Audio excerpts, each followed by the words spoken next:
not being forced into situations that they had no choice about, but having real choices. This election is about a choice. What is at stake? We all know, you're here in DC, we're in the Capitol, we're in the Senate.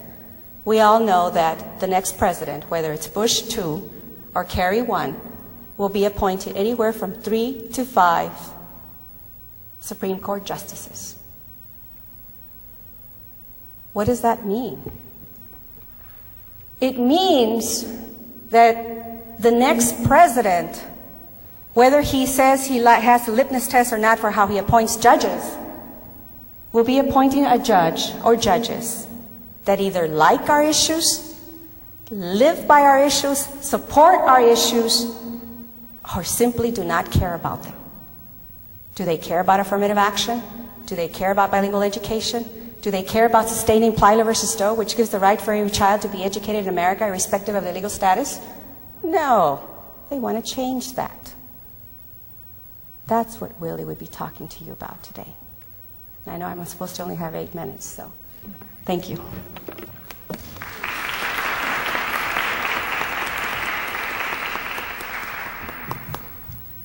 Our next speaker is Angelo Falcon. He's a renowned political scientist and the senior policy executive of the Puerto Rican Legal Defense and Education Fund in New York City.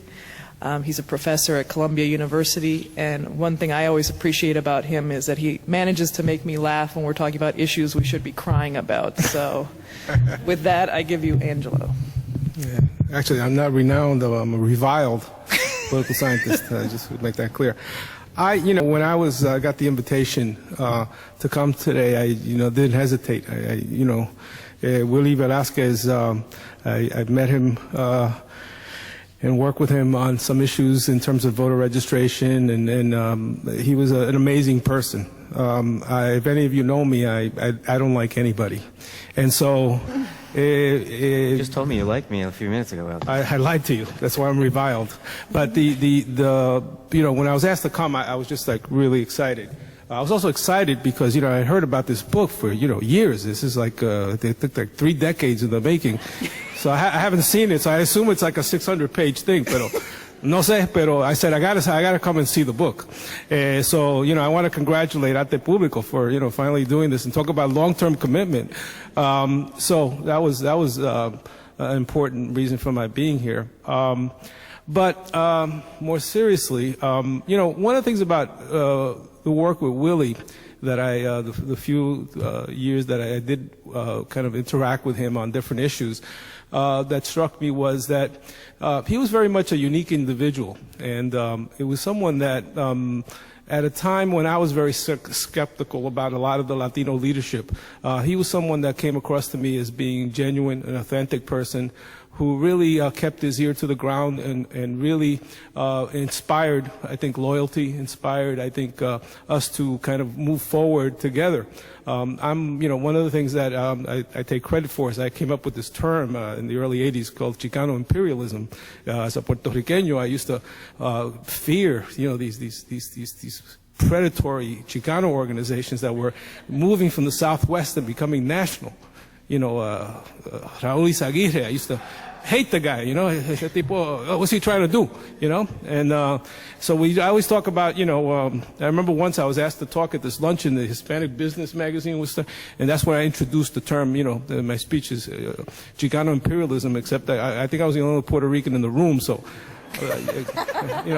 but the point was that one of the things that was happening was that as our organizations, especially in the early 80s, started growing and our population started growing, it was difficult to try to bring together coalitions to work together. There was a lot of suspicions. There had been at that time, the famous LULAC-Aspira wars, over in the Northeast over, federal monies and all that stuff. And the Puerto Ricans would say, those goddamn Mexicans, they got all this power so they could screw us.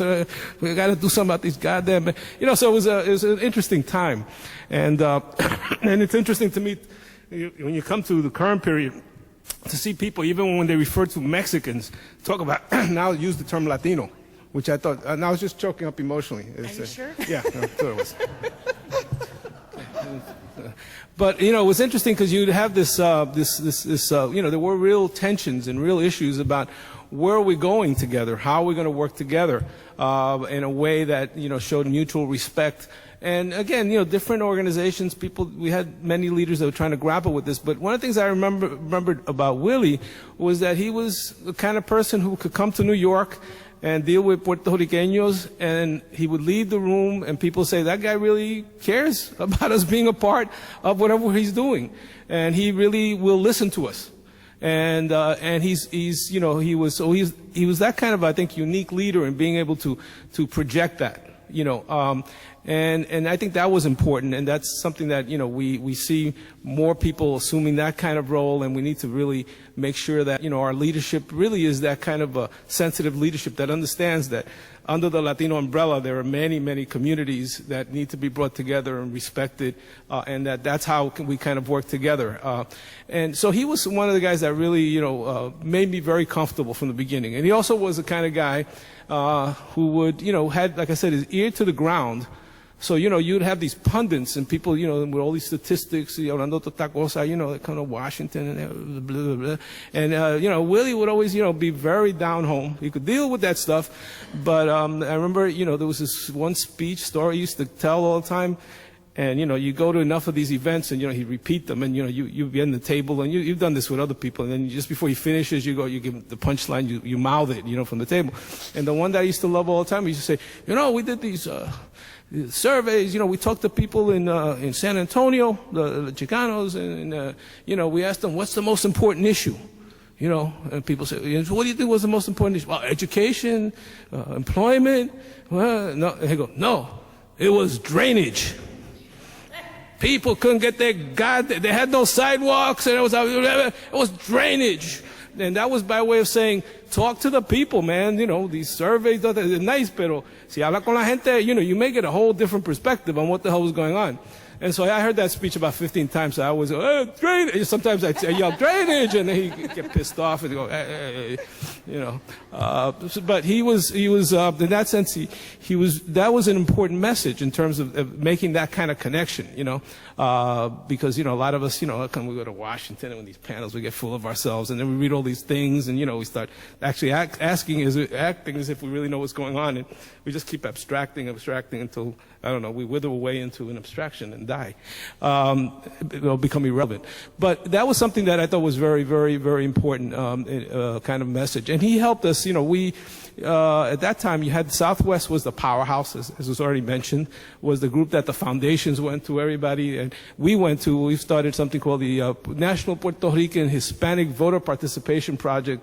Willie was very helpful in trying to get that off the ground, and we did it for a couple of years, but we just couldn't sustain it here. But he was always very, very helpful in that regard. And that's something that I say here, not just to acknowledge it, but also because it did have a tremendous impact on me in the sense of how, I try to deal with people in terms of the kind of mentoring that he did in terms of trying to be helpful with people, because you find all too often a style of leadership by some of our folks is very narrow. They only care, for example, about their own organization and how can I forward the agenda of my organization, or they don't really want to spend time with, waste time with young people and trying to figure out how can I help these people. And Willie was the opposite of all that. I mean, he would come and he would, as someone mentioned already, I think it was Juan, he would do things that didn't necessarily help him out, his organization out economically. He would help other organizations get monies and have access to foundations and all this kind of stuff. And that had a big influence on me in the sense that I saw that was possible. That it was possible to have that kind of broader vision of what you're about and to be able to reach out beyond your immediate community to try to look at this as a broader movement, and that's important, and that's something that should be valued. So I think the important thing is can we get that across to our young people and our current leadership in terms of those types of values? Now, that leadership that he played, I see it lacking today in many ways, unfortunately. He talk about the Latino vote. I tell people I can't believe, after all these years of saying, we're not being covered, we're being ignored. Now I'm saying, how the hell do we handle all the exposure we're getting? I mean, when I start reading reports about some article about how the